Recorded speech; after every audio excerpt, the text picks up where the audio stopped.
Meus irmãos, a paz do Senhor. Amém. Abra sua Bíblia em Juízes, capítulo 8, versículo 4. Tem alguém feliz aí ou só o pregador?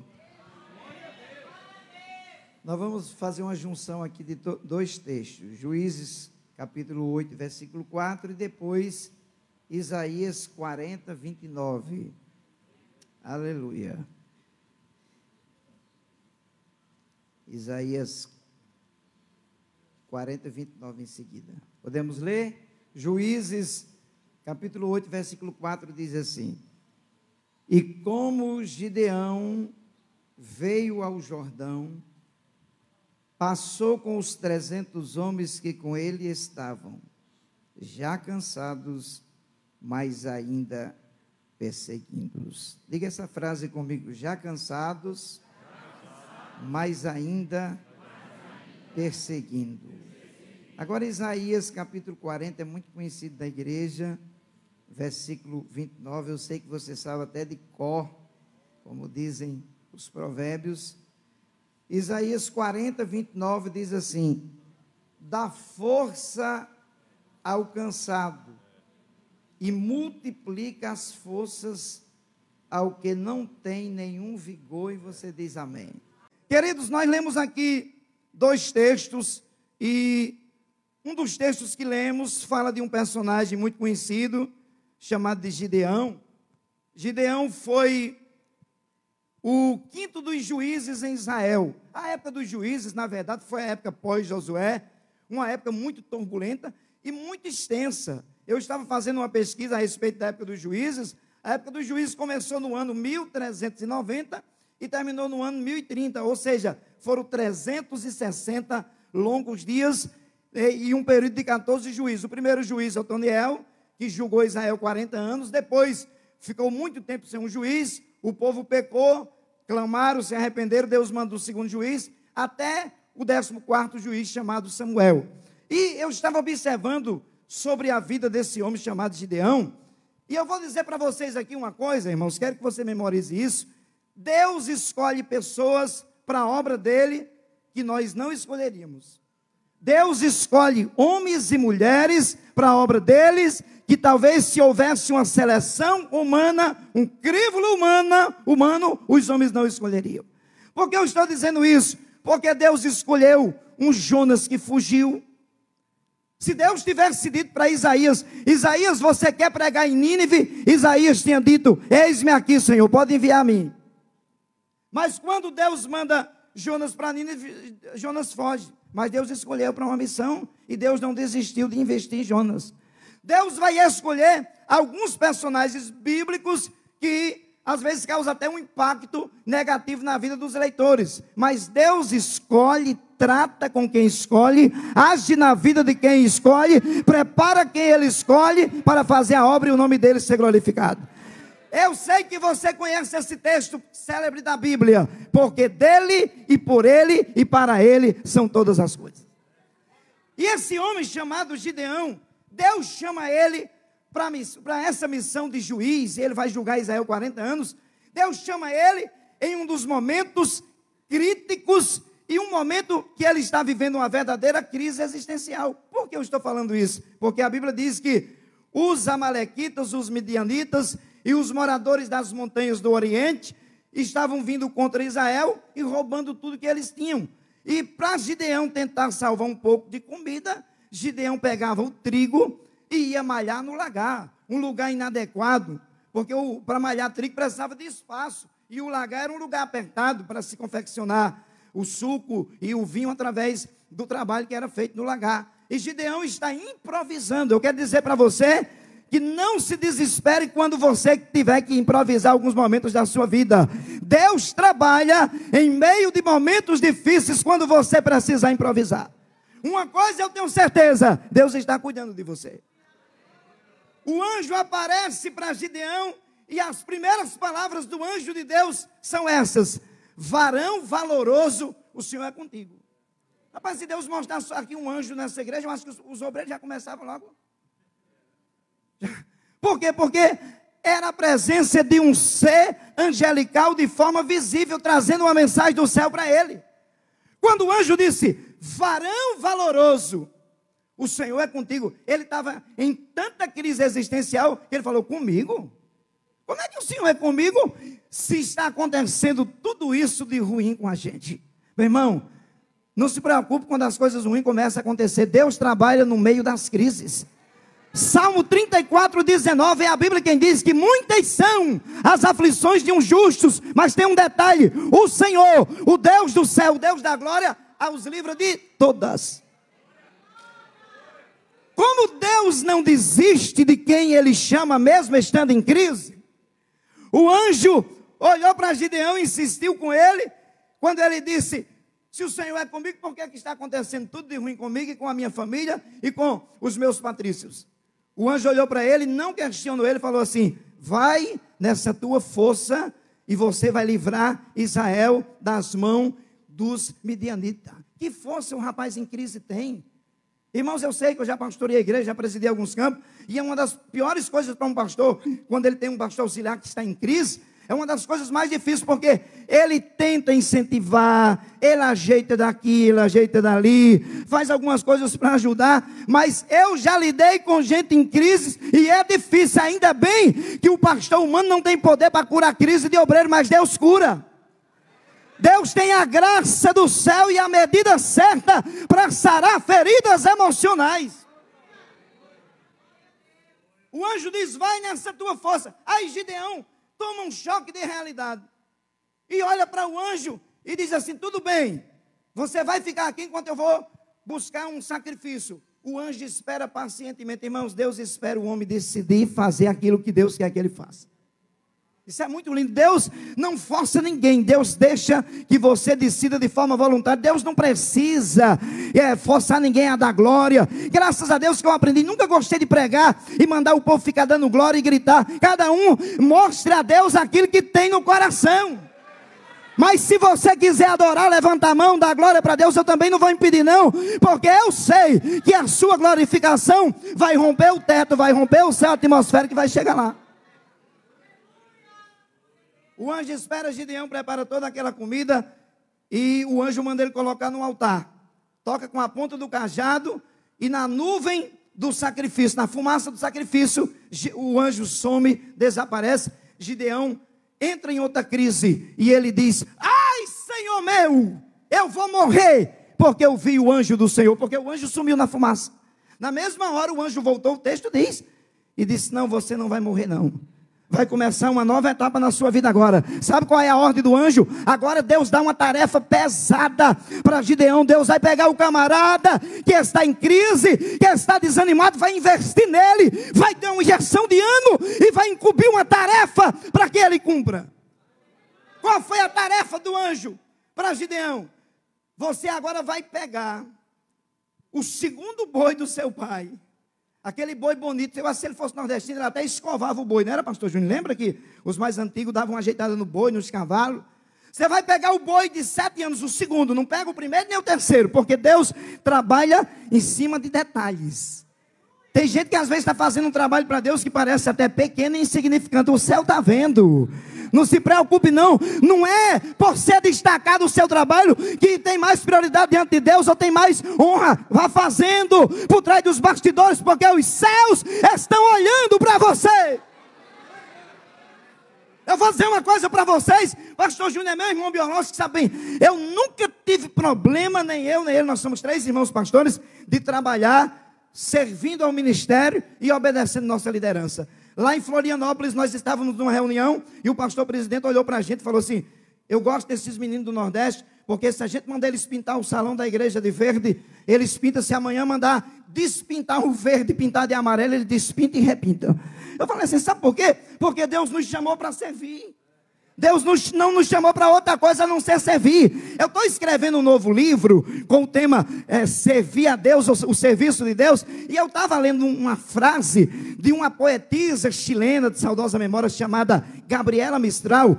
E em um dos seus livros, a Gabriela diz que Deus, apesar de ser quem Ele é grande, Ele é Senhor, Ele é soberano, Ele é poderoso. Apesar de todos esses atributos divinos que Ele tem, Ele serve aos homens. O senhor prova, pastor, quem é que dá a chuva, e a chuva rega a terra e nasce o arroz, o feijão, o milho? É Ele, Ele serve a você. Pastor Jailton, esqueci de agradecer ao senhor, quando eu estive aqui da outra vez, o senhor me deu uma janta tão boa e me recebeu também. É tanta gente. Deus serve você. Eu fui no gabinete da doutora Fernanda lá, em Santa Catarina, na cidade que eu moro, de Itajaí, que eu estava com uns problemas de saúde, e ela pediu um hemograma, eu fui levar um hemograma para ela. A doutora Fernanda pegou o hemograma e falou assim: Erinaldo, você trabalha em escritório? E eu realmente naquela época trabalhava. Ela falou assim: você trabalha num lugar fechado? Eu falei: sim, doutora. Ela falou assim: você está precisando tomar sol. Eu disse: por quê? Ela disse: porque o sol é o maior gestor de vitamina D. Você precisa tomar sol. E quem é que dá o sol para nós? Olha aí Deus servindo a humanidade. Se alegre, crente, porque você serve a Ele e Ele honra você servindo a você com bênçãos e bênçãos e bênçãos, igual o pastor leu no Salmo 84 aqui. Você é abençoada, irmã. Você é abençoada. Tem irmãs aqui que na hora do culto dá até aquele choque de cheiro, de tanto perfume diferenciado que elas usam. Antigamente as mulheres não podiam comprar um perfume desse, mas Deus começou a abençoar na igreja. Deus começou a prosperar. Hoje é crente de Hilux, é crente de carro importado. A gente não via isso há um tempo atrás. Os crentes descobriram que Deus prospera, começaram a orar, e Deus começou a abrir porta e abençoar a crente. Está cheio de crente empresário, coisa que a gente não via alguns anos atrás. Por quê? Porque descobriram que Deus abençoa a vida deles por meio da fé. Gideão pega o boi de 7 anos, o segundo boi. Tá bom, eu faço o que mais? Sabe o altar de Baal que o seu pai está meio desviado e está adorando? O altar de Painho? Sim, eu quero que você derrube o altar. Agora não é só para derrubar o altar não. Além de você derrubar o altar, não tem o bosque que fica em frente ao altar, aquelas árvores bonitas que seu pai cuida, e que os adoradores de Baal cuidam. Sim, eu quero que você derrube e corte aquele bosque. Irmãos, eu vou dizer uma coisa para vocês. Deus direciona, essa é uma palavra para quem lidera. Deus lhe dá o projeto, Deus lhe dá a ideia, e Deus protege você quando você está fazendo. Eu vou provar para você aqui. Gideão recebe a ordem: queimar, ou seja, cortar o bosque, levantar um altar para Deus no monte, matar o boi e oferecer em sacrifício a Deus aquele boi lá no altar. O texto diz que Gideão chama 10 homens de sua extrema confiança, porque certas tarefas na obra de Deus, Deus escolhe. Eu vou dizer uma coisa para vocês: quando se fala de salvação, Deus trata todo mundo igual. Agora, chamada e ministério e tarefa, Deus chama de forma diferenciada. Jesus tinha 12 apóstolos, mas tinha coisa em particular que era só para 3. E só quem colocava a cabeça no ombro de Jesus era João, o discípulo do amor. Particularidade. E aqui tem gente nesse nível com Deus, viu? Aqui tem gente, aqui não é que você não é insubstituível, mas é porque Deus escolheu você para alguma coisa, e o vento já soprou para derrubar, para lhe arrancar. O espírito da inveja já agiu contra você, mas está aí você servindo a Jesus com alegria. Nem a Covid conseguiu vencer você. Aleluia, eu estou sentindo Jesus aqui nessa noite. Gideão pega 10 homens e diz para eles: vamos derrubar o altar de Baal à noite, porque se a gente derramar durante o dia, ou seja, derrubar durante o dia, os caras matam a gente. Deus dá a direção, seja estrategista naquilo que Deus lhe der. Seja estrategista, tá certo? Não vá fazendo de forma aleatória, não. Deus faz uma promessa para você: vou te levar para a obra missionária amanhã. Já quer sair pregando por aí? Calma, deixe Deus preparar o tempo. Irmãos, eu recebi tanta profecia: você vai pregar na Europa. E onde eu chegava, e Deus vai levar, e eu digo: vou logo tirar o passaporte. Aí tirei o passaporte, Jesus me levou para a Europa, ganhei um bocado de alma, Jesus batizou com o Espírito Santo, fez uma obra linda, a promessa se cumpriu, mas na hora dele, no tempo dele, do jeito dele. Gideão pega os 10 homens. Agora tem uma coisa aqui que eu fiquei estudando esse texto e meditando. Eu já trabalhei na roça, eu já trabalhei cortando madeira, e faz barulho. Ninguém consegue cortar uma madeira, pode ser de machado ou com uma serra, vai fazer barulho. Na hora que você está cortando ou na hora que cai a madeira. Vocês concordam comigo? Deus mandou ele cortar um bosque. E ele foi à noite. Todo mundo está dormindo. No dia que ele está cortando o bosque. Deus não deixou ninguém acordar. Deixa eu explicar. Quando Deus dá a direção e você faz, Deus cuida dos detalhes do projeto. Pode fazer sem medo que dá certo. Eu vou dizer uma coisa para o senhor aqui. O senhor é obreiro, é pastor, cuida de obra. Eu vou explicar uma coisa aqui. Eu vou usar o senhor como exemplo. Tem duas maneiras de nós, obreiros, fazermos a coisa na obra de Deus. Isso serve para o obreiro, para as irmãs, para quem dirige trabalho. Quais são as duas maneiras? Primeiro, tem a revelação que Deus dá para você. Você está orando, Deus diz, faça isso, isso. Mas dá certo demais, pastor. Não dá? Dá bem certinho, nada dá errado. Tem umas lutinhas, mas dá tudo certo. Porque Deus falou, Deus lhe revelou, Deus lhe mostrou. Eu estava orando uma vez na cidade de Areis, e Deus mostrou uma visão, e Deus me disse quem era o pastor que ia me substituir, e para onde eu ia. Aí eu fui chamado para uma reunião, eu já cheguei dizendo, eu sei para onde eu vou, e sei quem vai pastorear no meu lugar. Por quê? Porque Deus me revelou, ficou fácil demais. É fácil fazer por revelação, só para memorizar, diga comigo, é fácil fazer, quando Deus revela. Agora tem o segundo método que nós obreiros usamos para fazer a obra de Deus. Irmã de ciclo de oração, dirigente de criança, quem tem cargo na igreja? Qual é o segundo método? Expiração. Deus me inspira, mas Deus não mandou fazer nem deixar de fazer. Você é impulsionado e o risco é maior, porque se der errado, você diz, foi coisa da minha cabeça. Ai, Jesus, eu fiz isso e der errado. Não se preocupe não, que tanto faz ser por revelação, como por inspiração, vai dar certo, porque Deus está no negócio e Deus cuida do projeto. Entenda que nem tudo Deus vai revelar, mas Ele vai inspirar. Eu fui pregar em São Paulo, mas a minha esposa, e sentamos com uma amiga nossa que é professora de algumas matérias da teologia bíblica, e eu preguei sobre Davi naquela noite. Preguei sobre as 4 unções de Davi. Até eu falei uma certa vez com um pastor amigo meu, ele falou assim, é 4? Eu falei, sim, é 4. Eu aprendi com o pastor João de Silva. E quando terminou o culto, nós fomos tomar um café, aquela irmã disse para a gente, pastor, você sabe por que Davi era o homem segundo o coração de Deus? Eu disse, irmã, eu prego que é porque ele era um homem amoroso. Ela disse, tá certo, não está errado não, Davi era amoroso. Eu disse assim, o coração dele parecia com o de Deus, porque Davi se arrependia quando pecava. Ela disse, pois é, mas Deus nunca pecou. Ela foi me colocando numa situação e disse, pastor, eu vou explicar uma coisa para o senhor.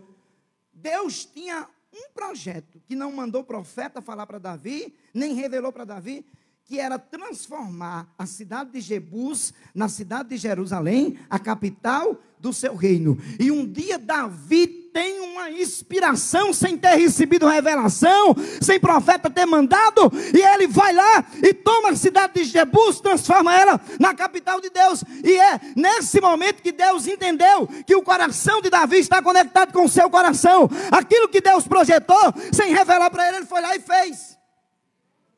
Eu notei e disse, ela, vou guardar para mim, um dia eu vou falar em algum lugar. Gideão recebe a ordem, e agora ele vai fazer o que Deus mandou. De noite, enquanto todo mundo está dormindo, ele e os 10 homens derrubam, ou seja, cortam o bosque, derrubam o altar de Baal, pegam o boi nem berrou, viu? Porque quando Deus está cuidando do negócio, Deus cuida dos mínimos detalhes, você descansa. Irmãos, às vezes eu vejo tanta crise, tanta dificuldade, e tem crente que dorme demais até, por quê? Porque está descansando nas promessas do Deus da Bíblia. Eu conheço os amigos meus que Deus não deixa eles trabalhar, eu digo com conhecimento de causa, eles dormem até meio-dia. Para falar com eles eu nem ligo, porque depois do meio-dia eles acordam. Mas muitas vezes passam a noite orando, da meia-noite às 6 da manhã, porque está andando na direção de Deus. Gideão cumpre tudo aquilo que Deus mandou ele cumprir, fez nos mínimos detalhes, matou o boi, cortou o bosque, derrubou o altar de Baal. Quando é de madrugada, irmãos, eu fiquei até com vergonha quando eu li isso aqui. Por quê? Porque às vezes a gente não acorda para orar de madrugada e os adoradores de Baal acordavam. O texto diz que eles se levantaram de madrugada para adorar Baal. Se levantaram na madrugada e viram o altar de Baal derrubado. A estátua de Baal jogada no chão. E o texto diz que eles inquiriram e descobriram, porque, irmão, não tem como Deus chamar você para cumprir uma missão e você ficar escondido. Logo vai aparecer o trabalho que você faz para o reino. Continue fazendo, porque uma hora vai aparecer para a glória de Deus e para a honra do seu ministério. Descobriram que foi Gideão, filho de Joás, e já foram com tudo para cima. Mas quem tinha mandado foi Deus. Então quem ia cuidar era ele.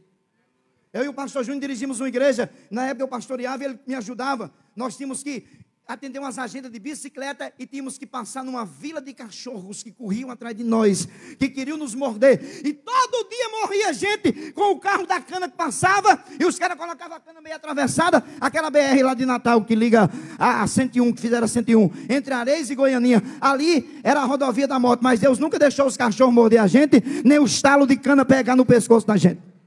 Porque Deus tinha levado nós para fazer a obra dele. Ficaram bravos com Gideão, o pai de Gideão. Olha quem é que Deus vai usar, o idólatra. Vai usar o adorador de Baal. E vai dizer assim: se Baal é Deus, ele que resolva por si mesmo, ele que defenda-se. Ninguém vai tocar no meu filho. Quem tocar no meu filho vai morrer. Deus cuidou de Gideão. Deus cuidou de forma excelente. Cumpriu essa tarefa. Agora Gideão ainda está em crise. Porque é gente que Deus está usando, está dando direção, mas prefere sempre abraçar a crise. Irmãos, eu já li alguns textos da Bíblia e eu descobri alguns personagens que viveram crise existencial. Nós temos crise na vida do profeta Elias, depois que foi ameaçado por Jezabel, se deitou debaixo de um zimbro e disse: é melhor eu morrer, não vale a pena mais me ver. Nós vamos encontrar Jó em crise, amaldiçoando o dia que nasceu, mas foi uma única vez que esses homens tiveram crise. Gideão constantemente estava em crise. Mas Deus nunca desistiu de Gideão. Gideão agora recebe uma nova ordem de Deus, mas ele faz uma prova com o anjo. Ele falou assim: será que Deus está comigo mesmo? Irmão, será que a gente não tem estes pensamentos de vez em quando? Jesus lhe batizou com o Espírito Santo. Jesus cuida de você. Seu nome está escrito no céu, no livro da vida. Você está lavado no sangue de Jesus. Mas de vez em quando vem a crise emocional. Será que se a igreja for arrebatada eu vou subir? Vai subir debaixo do sangue de Jesus, porque você vai ser arrebatado pelo poder do nome de Jesus. Gideão diz para o anjo: tudo bem, se Deus estiver comigo, eu vou colocar um velo de lã em um cajado e vai dar aquela chuvarada à noite, e eu só quero que o velo de lã esteja molhado, eu quero a terra seca. O anjo disse: faz. Ele fez. Eu estou adiantando, deu tudo certo. Ele deu aquela olhada e disse assim: eu vou fazer diferente agora. Eu quero que o velo de lã esteja agora seco e a terra esteja molhada. Aí não teve jeito. Deus colocou a mão, abençoou o trabalho naquela noite. A terra ficou toda sequinha, ou seja, toda molhada, e o velo de lã seco. Aí Gideão se animou mais uma vez. Irmãos, eu vou dizer para você que não tem crise que vá vencer você, não tem desânimo, não tem depressão. Não deixe que nada separe você da promessa e da chamada de Deus. No momento que você estiver mais fraco, Deus vai gritar e vai dizer: você é forte, porque eu tenho graça do céu para você. Gideão parte para uma nova tarefa. Deus revestiu ele do Espírito. Juízes 6:34, ele tocou a buzina e ele viu uma multidão de 32 homens chegar diante dele. Gideão, o que é que você quer que a gente faça? Gideão ficou logo alegre. Imagina o cara ser pastor de uma igreja de 32 mil crentes. Dava para fazer congresso de manhã, de tarde e de noite, os 365 dias. Quando Gideão olha e fica poderoso: olha, agora eu tenho muita gente para eu mandar. Deus diz: Gideão, tem um segredo aí, viu? Tem gente covarde e medrosa aí no meio. Gideão disse: tem não, Deus. Está tudo fazendo com amor. Deus disse: faça uma prova. Só faça uma perguntinha básica. Quem for covarde e medroso, volte. 22 mil homens votaram. Gideão disse: meu Deus, a igreja é quase esvazia agora. Mas ainda tem 10 mil, ainda dá para quebrar um galho. Deus disse: pois é, mas tem muita gente ainda, porque se vocês vencer com 10 mil, alguém vai dizer que foi vocês que venceram. Faz a prova lá no Ribeiro das Águas, fica olhando quem toma água igual o cão. E Deus estabeleceu 2 regras. Aí o texto diz que bebia água igual um cão, apenas 300 homens, 9.700. Deus disse: mande para casa, e é com esses 300 que você vai vencer a guerra.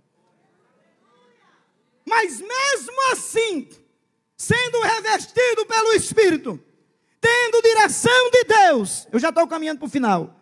Outra crise tomou a conta da vida de Gideão? Deus, quando viu que Gideão estava em crise, havia um moço que cooperava no ministério de Gideão, que era auxiliar de Gideão, chamado Purá. Deus disse: Gideão, você continua em crise, eu disse que você vai vencer com os 300, faz o seguinte, pega o seu servo Purá, para derrubar o altar de Baal, era 10, agora para um negócio misterioso era só um. Tinha que ser alguém que tinha a mesma visão, que cria, que ia pegar junto, que ia acreditar que aquilo que Deus mostrasse ia cumprir. Gideão chamou o seu moço Purá e foram para o arraial dos midianitas. Havia 135 mil midianitas prontos para acabar de uma vez com a nação de Israel. E o texto diz que eles ficariam escondidos bem quietinho, porque tem hora que não precisa você fazer, só gemer. Tem tempo que, irmão, tem tempo que você ora, jejuma, não tem nem muita força para orar, mas está lá sempre gemendo. Eu já fiz muito isso, ficar de joelho sem palavra, mas daqui a pouco você começa a sentir Deus na sua vida, e tem certeza que Deus está agindo. Purá e Gideão ficaram quietinhos. Daqui a pouco, um homem no arraial dos midianitas diz para os amigos: acordei agora meio perturbado, porque eu tive uma visão, eu tive uma revelação. Deus mostrou até para o camarada ímpio o que Deus ia fazer. E o que é que você viu? Eu vi um pão de cevada passando aqui pelo arraial aqui, e chegando na tenda do capitão, do general do exército, e derrubando a tenda. O outro camarada, parece que tinha o dom de interpretação, disse assim: já sei, é a espada de Deus que está na mão de Gideão. Aí Gideão olhou para Purá e disse: você crê, Purá? Creio, eu também creio, vamos embora, vamos chamar os 300 e vamos para a guerra. E começou a batalha. Eu não vou contar a história dos cântaros, que você já sabe. Começou a guerra, Gideão mata 120 mil homens, mas tinha 15 ainda. E eu li com vocês aqui, Juízes capítulo 8, versículo 4. Gideão veio com os 300, passou o Jordão, estão cansados, mas ainda estão perseguindo. Tem uma revelação de Deus muito forte aqui nesse texto. As crises, as lutas, as adversidades fazem a gente cansar. Eu não estou falando de desistir de Deus, cansar literalmente, tanto no sentido físico como às vezes espiritual. Tem muitos crentes que estão esgotados espiritualmente, mas a graça de Deus continua disponível para renovar. Eu fiquei feliz quando as irmãs falaram aqui no hino que Deus é um Deus que renova. Eu disse: vai fechar com a mensagem que eu vou pregar. A graça de Deus está disponível para quem está desanimado. Gideão tem 15 mil inimigos ainda para vencer, mas ele está cansado. Eu vi um psicólogo fazer uma afirmação sobre a canseira no nosso corpo. Ele disse que a nossa psique armazena um certo tipo de, uma certa fórmula, que nós só usamos ela nos momentos de fraqueza, quando nós não temos mais nenhuma alternativa. Como assim, pastor Inaldo? Quantas vezes você já conseguiu força sem ter forças para conseguir forças? Quantas vezes você venceu batalha que parecia invencível? Daqui a pouco os 300, os homens que estão com Gideão estão cansados, mas eles têm um objetivo. Sabe por que você não desiste da obra? Você não desiste de Deus, mesmo cansado, mesmo às vezes humilhado, rejeitado, não sendo tratado como queria ser tratado. Você não desiste, sabe por quê? Porque você sabe que você é cidadão do céu, e você sabe quem chamou você, você sabe que você está fazendo para o céu. Eu estou sentindo ele aqui nessa noite, já cansado. Com permissão do pastor, fique em pé que eu quero orar por você, que a minha hora foi embora. Já cansados, mas ainda perseguindo. Ainda tem 15 mil. Eles bateram na porta dos moradores de Peniel, que faziam parte das 12 tribos de Israel. Gideão disse: dá pão e água para os meus homens, que precisamos matar 2 reis e 15 mil homens. Os homens daquela cidade disseram: você não está com o rei nas mãos, nós não vamos ajudar você. Os próprios que seriam beneficiados com a vitória. Você está pensando que todo mundo está disponível para lhe ajudar? Não é que aquela pessoa é mau, não. É porque Deus permite que às vezes algumas pessoas não lhe ajudem para provar a sua perseverança e a sua fé. Ele foi para outro grupo de pessoas e pediu comida para ele e para os 300 homens. Negaram da mesma forma. Gideão tinha certeza que Deus ia dar a vitória, que quem tinha prometido era Deus. Gideão disse assim: quando eu voltar, eu vou derrubar a torre de Penuel. Era o cartão postal da cidade. Ele venceu os 15 mil, chegou lá e derrubou a torre. porque ele tinha prometido. Chegou para os outros homens de Sucote, e a Bíblia diz que tratou ele com espinhos. Fez aquilo que precisava ser feito. Mas o que me chama a atenção nessa mensagem é que Gideão não desistiu. Ele usou aquilo que a psicologia diz, a psique diz que tem alguma coisa que você consegue usar quando não tem forças. Ei, isso a gente sabe muito bem que é graça de Deus, que é unção de Deus, que é poder de Deus, que é presença de Deus. E para concluir a minha prédica nessa noite, Isaías foi bem enfático quando ele disse que Deus dá força para quem está cansado e renova aqueles que não têm nenhum vigor. Eu quero orar por você nessa noite. Deus vai dar força para você. Me lembrei até daquele hino de Alice de Maciel. Você não pode desistir, você não está lutando só. Se não fosse a mão de Deus, o que seria de você? Já pegou, obrigado. Nem aqui você estaria.